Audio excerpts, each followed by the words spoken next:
बिस्मिल्लाहिर्रहमानिर्रहीम। जी नाज़रीन, इस वक्त हमारे साथ मौजूद हैं कारोबारी शख्सियत हाजी मुनीर अहमद, जूतों का काम कारोबार करते हैं। इनसे पूछते हैं कि इनको जो मेडिकल डॉक्टरी की कुछ सहूलियात मिल रही हैं, कुछ मेडिसिन सस्ती मिल रही है, डॉक्टर से मेडिसिन वगैरह लेने जाते हैं, क्या वो कम पैसे लेते हैं, सस्ते में इलाज मुआवजा कर लेते हैं, या फिर इंतहाई महंगा इलाज मुआवजा है? जी हाजी साहब बताइए इस बारे में।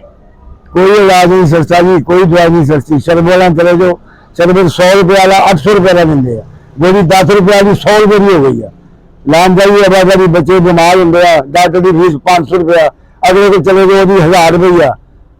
कभी भी जी गवर्नमेंट चाहिए कि ना इन्होंने काबू पान, कोई डॉक्टर नहीं पूछन डॉक्टर की कर रहे हैं, कितने रहते हैं, कोई रियायत करो, बच्चों की बीमारी है, कोई कभी डेंकी आ गया बच्चों को चले जाओ, डेंकी की दवाई बड़ी महंगी देंगे है, 1000 रुपया फीस, 500 रुपया फीस, 8 रुपये घट है ही नहीं।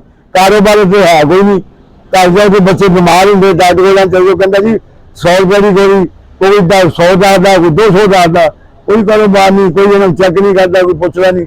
हुकूमत को चाहिए इन्हें डॉक्टर ने पूछने कि डॉक्टरों को काम करो, राहत करो, कोई डॉक्टर व्हील दो, कोई राहत करो।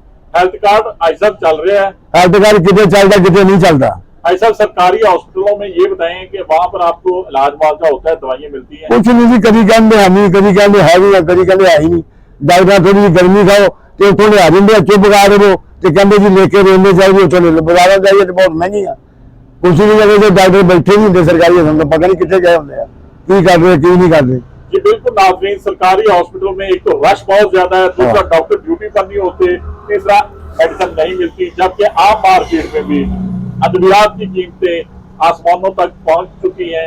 यही वजह है कि बच्चों का आम खांसी का, बुखार का, नजला जुकाम का सीरप लेना भी मुहाल हो चुका है, जबकि आम आदमी अपने इलाज मुआवजे के लिए अद्वियात खरीदना तो दरकिनार, देखने से भी डरता है। देखते रहिए GS न्यूज। इस वीडियो को लाइक करें, हमारे चैनल को सब्सक्राइब कर बेल आइकन जरूर प्रेस करें।